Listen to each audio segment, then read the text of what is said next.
quite possibly one of the best drivers to ever come to Pikes Peak. Of course, we have many superstars that are here today. They are all together a fraternity. To the next section, there's 4 sections basically here on Pikes Peak.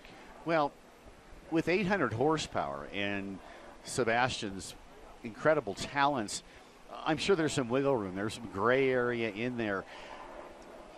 The preparation that this team has brought and the whole team's effort now here is, we like to say in the motor racing world, they have fired the Peugeot engine in anger. So they'll warm the car and then Sebastian will go do his thing. Only time will tell, Dan, and we'll know in about 9-10 minutes or so. But I think that they came for one reason, and one reason only, is now Sebastian Loeb approaches the start line of what could be a new world record run. When we go to this inboard camera, you're going to hear the switching of the gears. You're going to hear the switching of the gears. You're going to hear the roar of the engine. You're going to watch it all live here. Everyone gathering around the monitors. What could be one of the fastest times ever to be conquered on Pikes Peak. And here we go. You're watching it live right now on Red Bull TV, redbull.tv. And around corner number 1, that was where corner number 1 was so much trouble for Paul Dollenbach. And around number 1 making it just fine. This is a live aerial shot right now coming down the course. Will this be the day that Sebastian Loeb sets a new world record on Pikes Peak in 2013 in the 91st running of the Pikes Peak International Hill Climb? As you're seeing it all live right now on redbull.tv. Obviously, we talk a lot about Sebastian, but this has really been a team effort.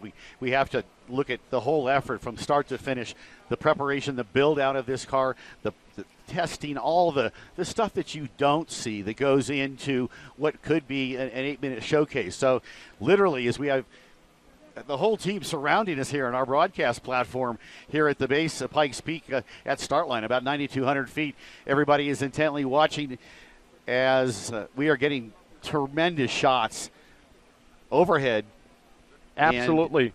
And I'll tell you, when you look at this, as fast as this vehicle is going, one of the first glimpses of the ability to see this all happening live and on your screen for the very first time, and it just gives you an indication how fast these cars can make their way up. It was hard to identify exactly what corner that was. It was a left-hander though, but it did look like Sebastian pushed wide. He had a lot of lack of front-end grip. His line there was probably not the one that he really preferred, but again, with 800 horsepower and his talent, there's some wiggle room there, Dan, and we're gonna watch it all happen right now as the second car of Romain Dumas now fires as he will approach the start line.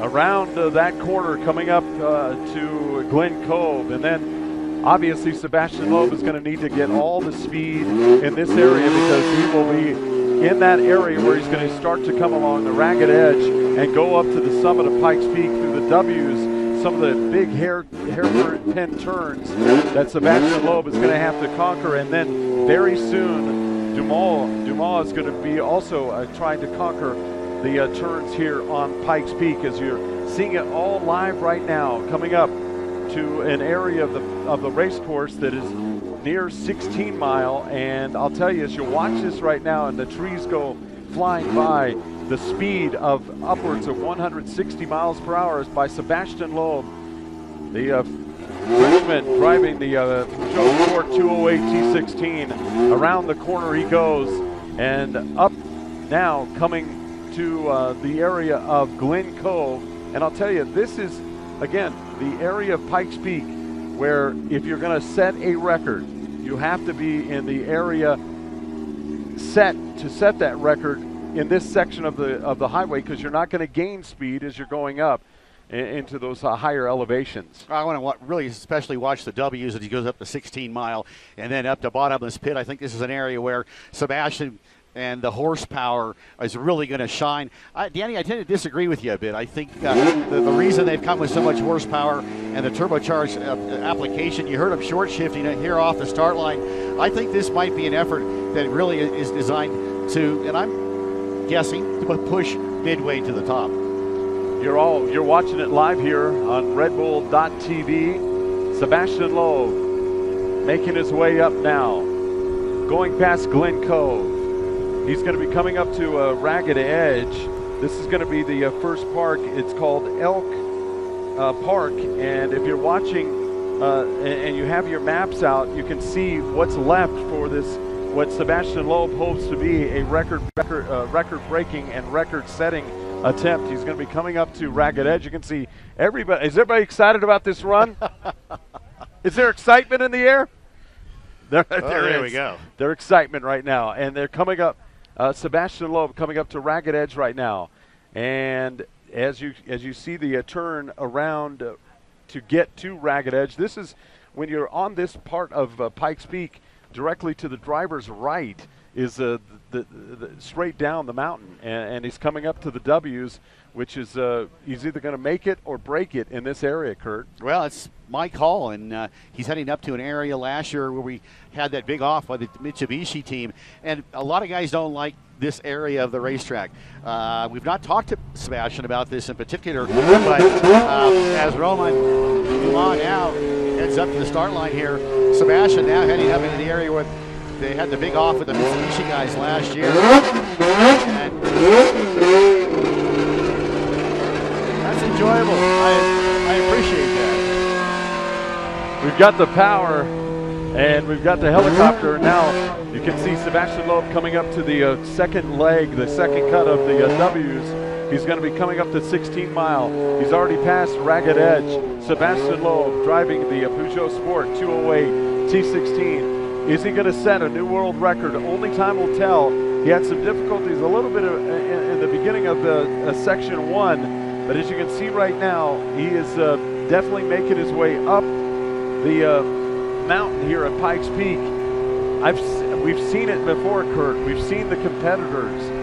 What's going through their mind at this particular part of here we go. Pikes Peak. That's the FlatironsTuning.com 16 Mile, the critical left-hander that it will take him up to Devil's Playground, then the bottomless pit.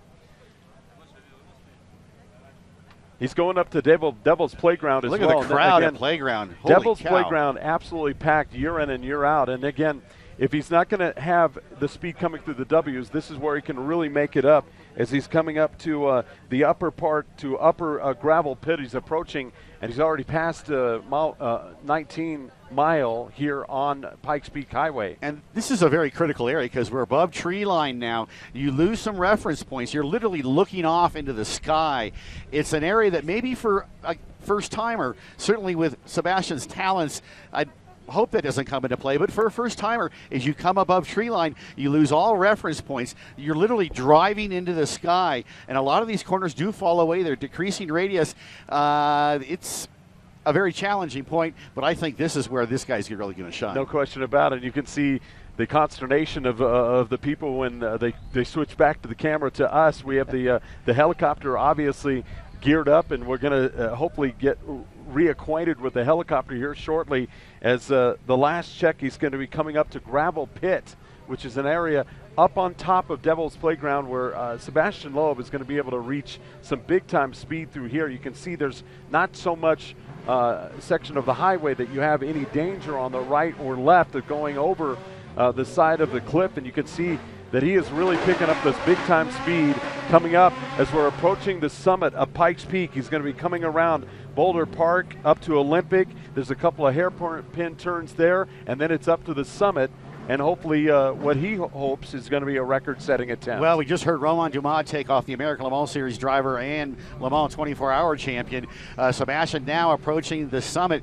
In the days of old, bottomless pit area, when it was gravel, especially the right-handers, you're carrying big-time speed up there. You could hook that right front, much like a flat tracker or an off-road racer, to help the car rotate, help it turn. Can't do that anymore. It's all paved, so different lines and a different time here at the Pikes Peak International Hill Climb. And I'll tell you, they got everybody lined up in the Unlimited, and there you see Sebastian Loeb making his way up to the finish line of the historic racetrack here at the 91st running of the Pikes Peak International Hill Climb. Sebastian Loeb is now crossed the finish line. Now we await to see what the time will be here in the 91st running of the Pikes Peak International Hill Climb. Will it be enough to set a new world record and be in the